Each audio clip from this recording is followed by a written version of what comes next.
Socrates said that ethical virtue is everything. Without it, you are nothing. And it wasn't necessarily about doing good for the people or doing good for the self. It was about trying to enrich the self. For him, ethical virtue was imperative. You must be a person who thinks about the things that they do and they say.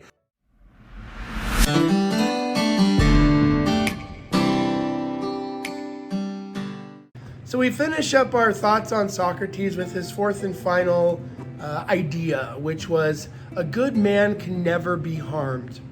Because no matter what their misfortune, their virtue will always be intact. Your character, in essence, is the defining feature of yourself. And no matter if your thoughts and your beliefs are counter to those around you, be them religious, spiritual, be them thoughtful, philosophical, it doesn't matter. As long as you are true to yourself and true to the idea of doing no harm to others, it's very, very hard for you to live a life unfulfilled. And this wraps up nicely the four precepts I think that Socrates was really trying to relay after his lifetime of formulating these ideas. The idea that humans don't know anything. The more we know, the less we know. Ignorance is the idea to overcome, and we never know enough. And the idea that if we don't examine our life isn't worth living, right? Or the idea that ethical virtue is above all and everything. It is everything.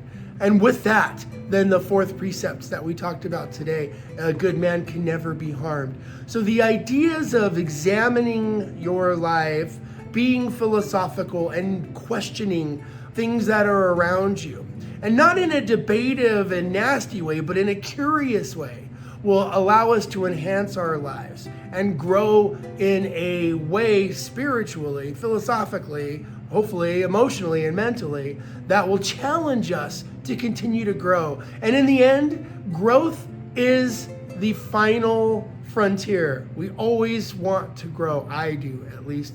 And I hope you do too. And I hope this 4-part series about Socrates and his philosophies helped you think a little bit and maybe put some things into place that will help you grow as a human too. Thank you so much for watching this 4-part series. If you have any questions or want to discuss this more, DM me.